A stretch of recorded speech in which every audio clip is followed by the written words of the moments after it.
All right, folks. Time to go prattle on about some fights. We had a pretty sweet pay-per-view that happened this weekend. Um, I say we get started right with the main event since that was it's kind of the controversial thing of the night. Even though I feel like there's not really too much controversy to be had there. McGregor Poirier. Um, McGregor did do a lot of those things that we talked about in the pre-fight that I was hoping he would do. That would give him a better chance. Like, he came out lighter on the feet. He was throwing lots of kicks, which may actually have been his downfall in this fight, but we'll get into that a little later. Um, he was sticking with he abandoned that left straight right lead uppercut that we were seeing him find success with on Poirier. He must not have felt comfortable with the right check hook he was receiving there, and they must have just been like, let's X-nay that, or he just didn't get a chance to show it before the injury happened. He was looking clean early. He was catching Dustin. He was, got him on the back foot, throwing some things, getting like, whoa, what's he doing? Because he threw like two spinning back kicks, two or three like right off bat. The first one landed like decently, but the other ones he blocked pretty well. He threw some leg kicks. They weren't on the thigh, and they weren't also really on the calf. They were really like right on the knee, if you watch, right kind of on the top of the side of the shin bone. Still not the greatest place to take kicks. You preferably want to turn that knob of your knee out, that tuberosity on your tibia. That's the best place to catch it, but he's still hitting it on a really hard spot of the leg, which that could have been something that led to that could have led to some of the initial fractures. A lot of the replays of these kicks that we watched, nothing has shown it. This has seemed like that was going to be the one that really broke his leg, but we'll talk about that a little more later. McGregor landed a good left hand or so too, and then Poirier, he kind of like was like biting on his mouthpiece, really rolled with the punches well, landed some good punches of his own, which then had McGregor clinching up. He clinched up. Then Dustin initiated a takedown, tried to take him down along the fence. Then you have like McGregor jumping that guillotine, which was a pretty was a poor decision. Like halfway into fucking round one, trying to put his back flat on the floor. He may have already noticed something was wrong with the leg at that point. He might have injured it earlier in the round, and maybe that's why he did that. But either way, is kind of.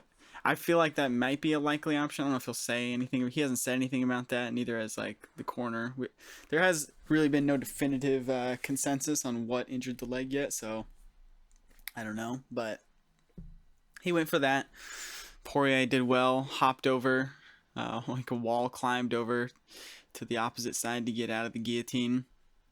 Landed good ground and pound.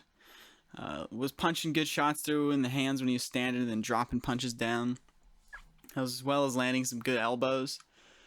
Nothing like horrendous, there wasn't like any like elbow that hits and then like immediately like you're like, oh man, that looks like a fucking fractured face or something. But he was landing good work there, tiring him out for sure, because it's tiring to have someone just like putting their weight on top of you. You're pushing into them with your legs, they're pounding you. You gotta keep tightening up to defend, And then McGregor, he gets up, stands, he throws a leg kick, which you really see on that kick. He throws the actually before that there was the fingers in the glove controversy.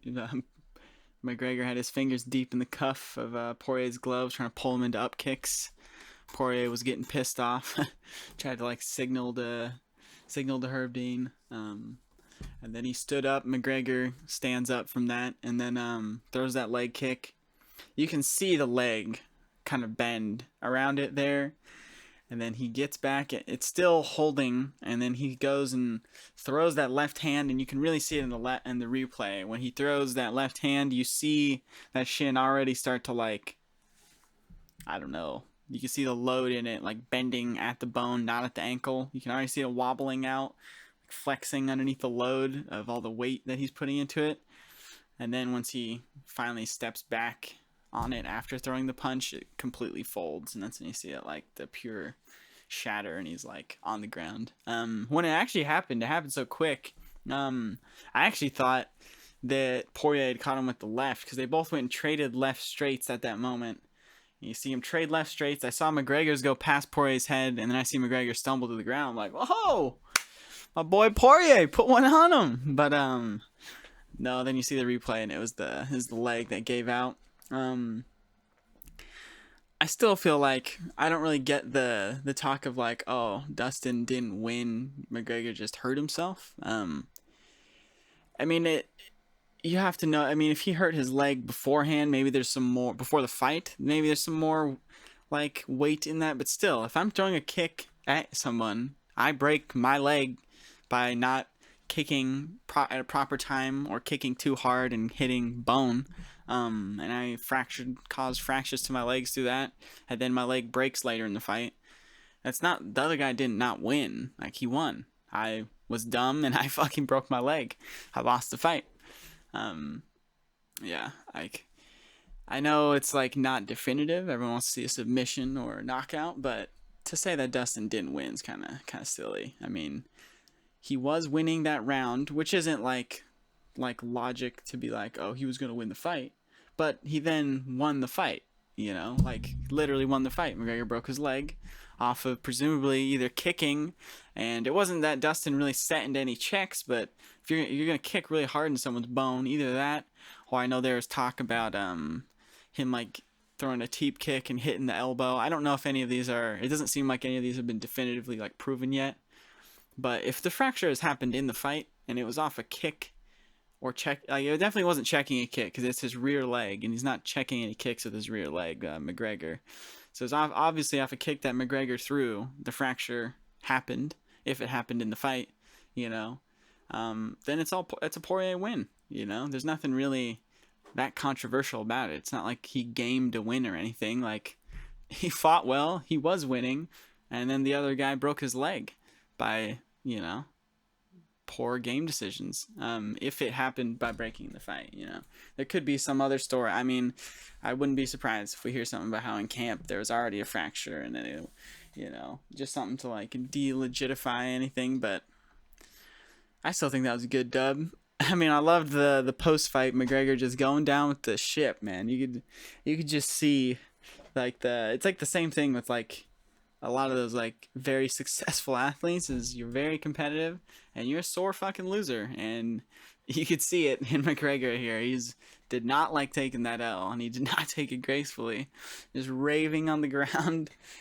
Oh man, that was pretty good. I liked seeing this man act a whole child on the stage in front of everyone. And then the better part was, I know this is a small subsection of scum on the bottom of the barrel, but there's so many takes that are like, oh, just asinine McGregor fanboy takes. It's pretty good. I've been having a good time looking at social media these last couple of days. But that was a great fight. If a fourth fight happens, I really don't see McGregor doing anything. I think if he does come back after this, he needs to fight someone else, maybe like Ferguson, or he needs to take a step down in competition. There's no reason he should be fighting these top contenders at lightweight still. He has not gotten a win in like 5 years. I mean, he won against Cowboy, but that doesn't really count. It's like the most set up win of all time. But Gilbert Burns, Stephen Thompson, let's talk about that. That was a good fight. Some people were not happy with it. Thought it was a bit boring, and you know, it is what it is. Stephen Thompson's a hard fighter. You gotta kind of fight boring to fight the guy. I mean, I feel a lot of it is that, like, you know, everyone likes Stephen Thompson. They don't like seeing him losing. I know there was people weren't happy about the hammer fists, like the back of the head that he was just like, you know, like monkey pounding, you know, at the end of the fight, Gilbert Burns. But I mean, really, you can't be mad at anyone but the ref for being like, not saying like, stop hitting him in the back of the head. You know, that's kind of like what the ref should do. And it's not like it really did anything. It's just at the end of the fight. But yeah, it's a good fight for Gilbert. It's one of those things where, like, if he had won definitively here, he maybe could have put himself right into another title shot. Maybe. I mean, it would have been dicey to make that happen because, like, he just fought Usman and lost. But I mean, that division's in such a weird place. You got Leon Edwards, who had just not a convincing enough win over. I mean, it was a very convincing win. Let me rephrase. It wasn't like a knockout, but you don't really expect anyone to knock out Nate Diaz. And it's Nate Diaz who just isn't high enough on the rankings to like warrant a title shot. I mean, I see the take that it should be Colby, which is just the craziest take to me. Like, the guy is coasting off a win over a year ago off a washed Woodley. You know, like that win has not aged well by any stretch. You know, and he hasn't done anything since then. He's just been like, oh, I got the one win. I'm gonna sit here and just troll until I maybe get another win. I don't know. That's kind of silly. I don't know why people want that fight. I mean, I get it was a good fight last time, and it probably will be a good fight again. The dude should fucking fight and earn his title shot. You know, you don't just get a title shot because you haven't lost in a while. You have to fight and win to get a title shot. And that's what these other guys are doing over him. Like, if they're gonna continue to get wins, I mean, I wouldn't be surprised if they do the Colby fight again, because the UFC is garbage like that, and they don't actually reward the ranking system the way it should be. And even if that fight happens, I mean, I see it going same way but worse. Yeah, that's my talk about the welterweight fight. It seems like that's probably it for Stephen Thompson. His chances of a title shot. He'll still be a fun fighter, but I really doubt seeing him make it to the title. And I mean, after this fight, it kind of showed that that's probably what wouldn't have been as good of a fight as all of us were anticipating. If Gilbert Burns isn't a bad wrestler and he isn't a bad takedown artist, but if he's controlling you and dominating you, I don't know what you think Usman isn't gonna do to you. You know, yeah. We had Tai Tuivasa, Greg Hardy, banger.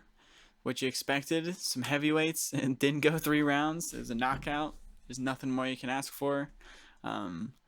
Hardy was landing heavy, sharp jabs early. Beating Tuivasa in the middle of the octagon.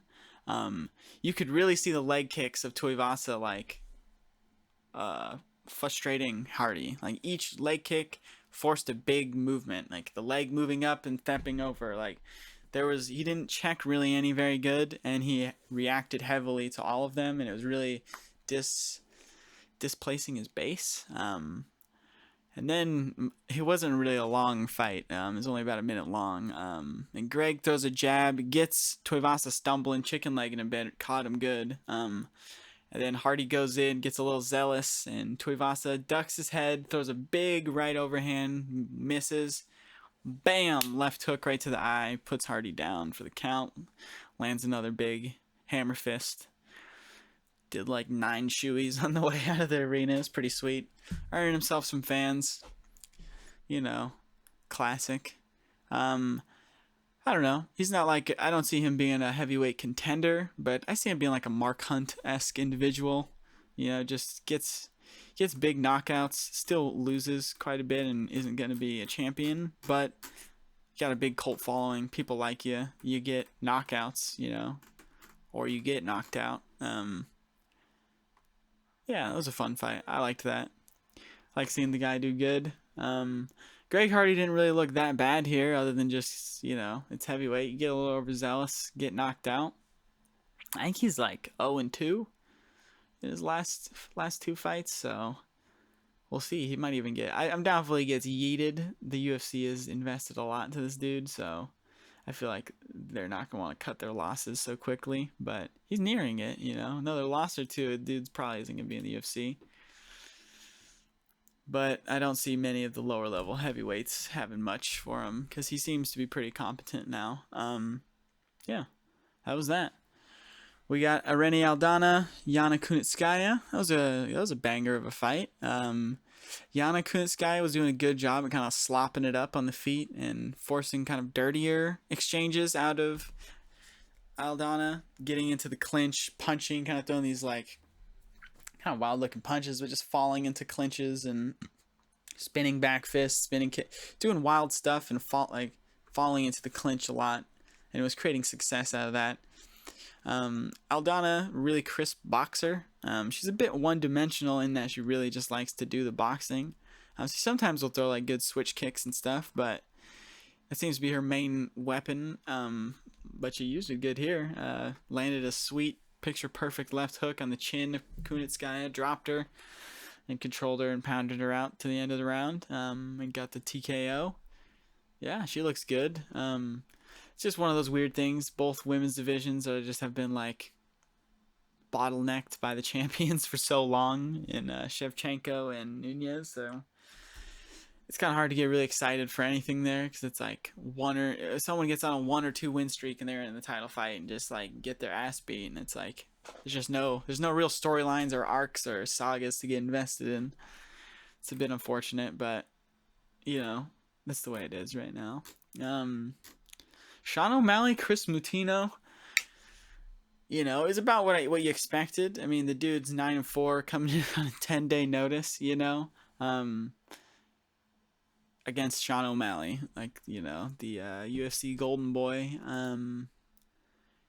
Yeah, you don't expect Mutino to really win. Yeah, it was more like you expect him to get sparked round 1. And it looked like it was maybe going to go that way. And like you look at these stats, it's like 230 out of 318 for O'Malley and 70 out of 218 for Chris Mutino. And yeah, like that's crazy strike differentials. But even in this, he still kind of like was able to pressure. I mean, he was pressuring in the simplest way of just like literally just walking forward and running down into O'Malley, and he was getting punished for it, just like walking into jabs and straights incessantly and these like teep kicks.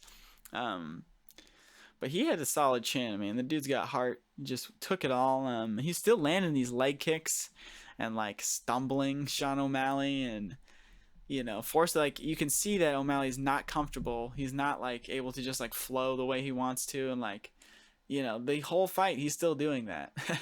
It was pretty sweet. I mean, the stoppage, somewhat controversial.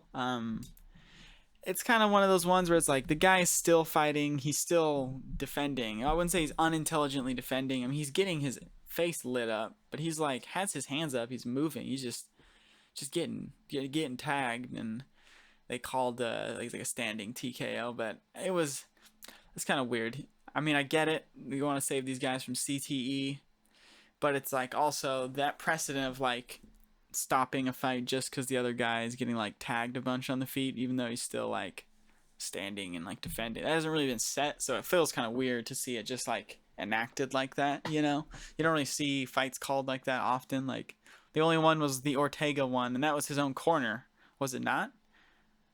I think his own corner called it after the 4th round. They were like, no more. It was either that or the ref, but usually don't see the ref doing that, so that was kind of weird. But I mean, it's not like Mutino was gonna win, just saved him from a bit of punishment.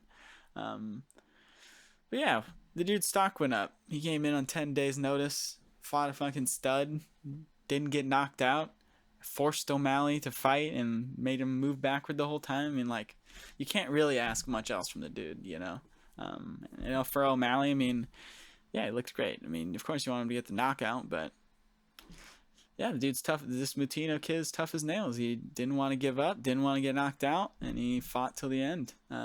Yeah, it's a good fight.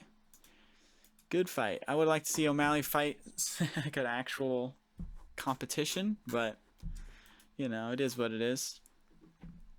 In the prelims, we'll talk about all the prelims. They're actually pretty good. Carlos Condit, Max Griffin was surprisingly good.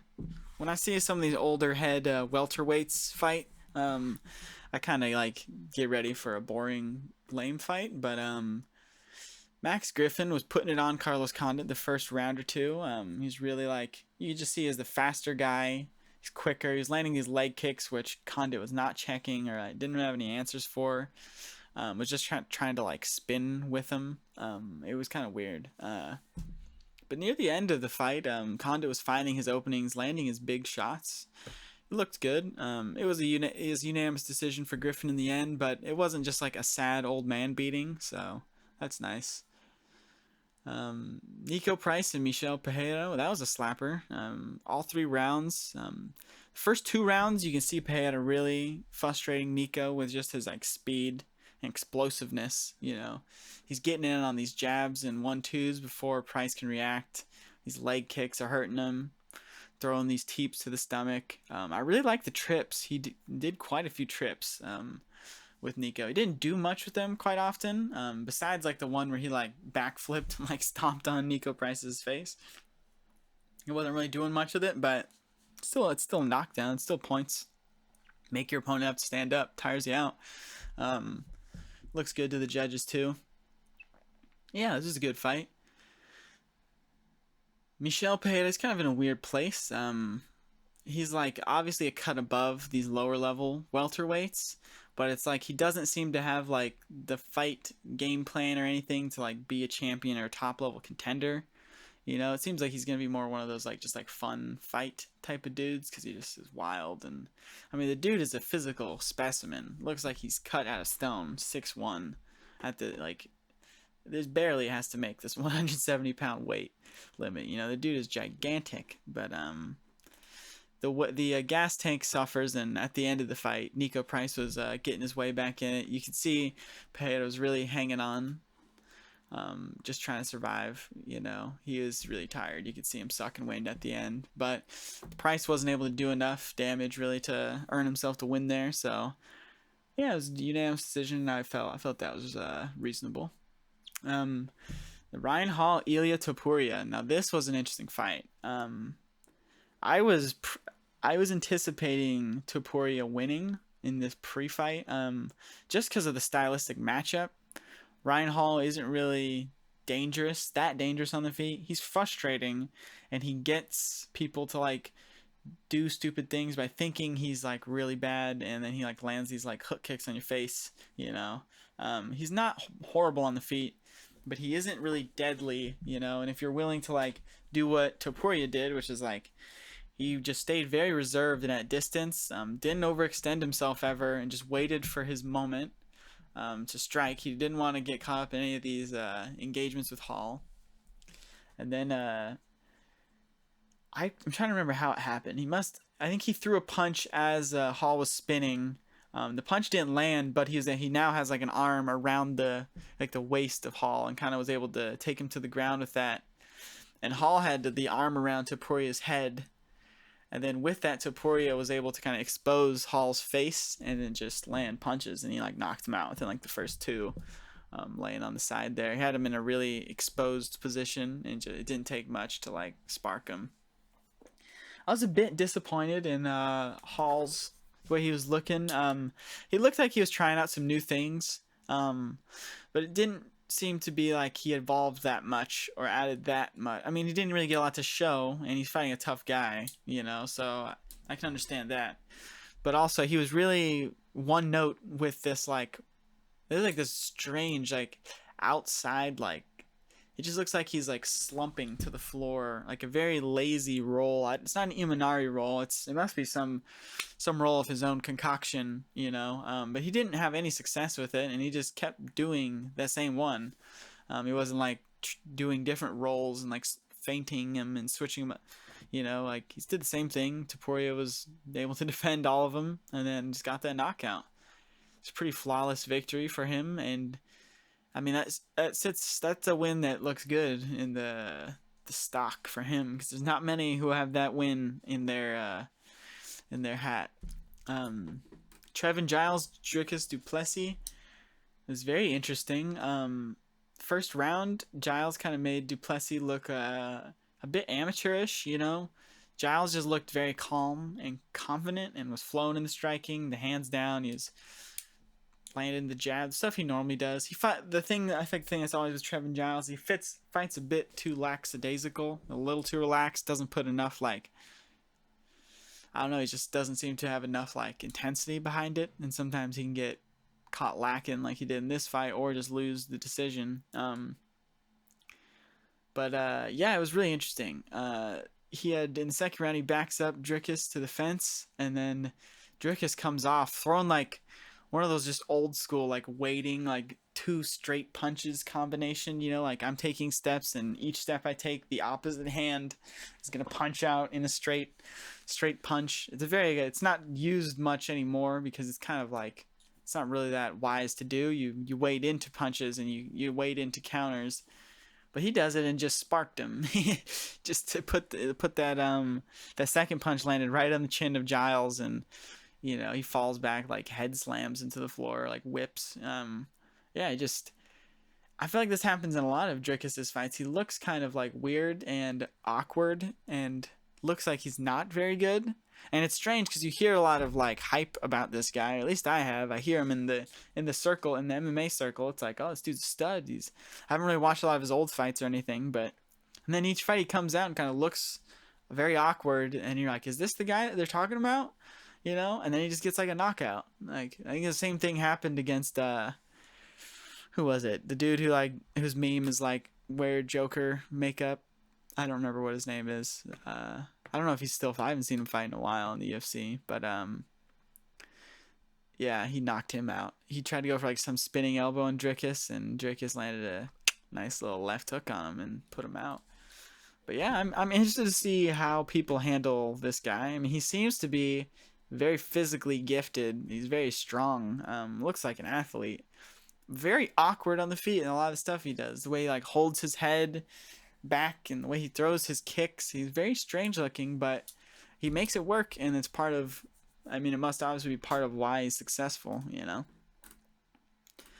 then in the early prelims, there wasn't anything too crazy. I like seeing Jennifer Maya get a huge cut open on Jessica Ai's head. It's more Jessica Ai's fault. She leads with her fucking face when she throws her punches, and she just like face slammed into Maya's forehead and got this giant slit in the middle of her forehead opened, like super deep. You can see the bone. It was pretty gnarly. That was a fun one. Omari Akhmedov, Brad Tavares made it to decision. Tavares looked good. He fought fought a good plan. Fought defensive, landed good shots. He got tagged a few times, but was able to recover. Never was in too much danger. Yeah, looked good. And Zhalgas Zhumagulov, he had a pretty interesting looking like neck crank, front choke sort of thing. Don't know if there's a name for it, but fighting Jerome Rivera, is much taller, skinnier dude, and he snaps him down this like front headlock and the fight, and gets him along the fence, and he's just like cranking his head. It looks like he's about to twist his head off of like a toy, Then he gets the submission off it. That was pretty interesting. Flyweight, so that was 120. Wow, interesting. Flyweight's it's starting to turn into a pretty interesting little division there. It was on the verge of getting sliced out, but now we got quite a few fun contenders there. Yeah, it's a pretty sweet card. I'm gonna get the Wednesday fight breakdown, or I'm gonna get the fight breakdown out on Wednesday. What I mean to say. Yeah, look out for that. Yeah, thanks for listening, guys. Don't forget to like and subscribe if you like the content. I'll catch you then.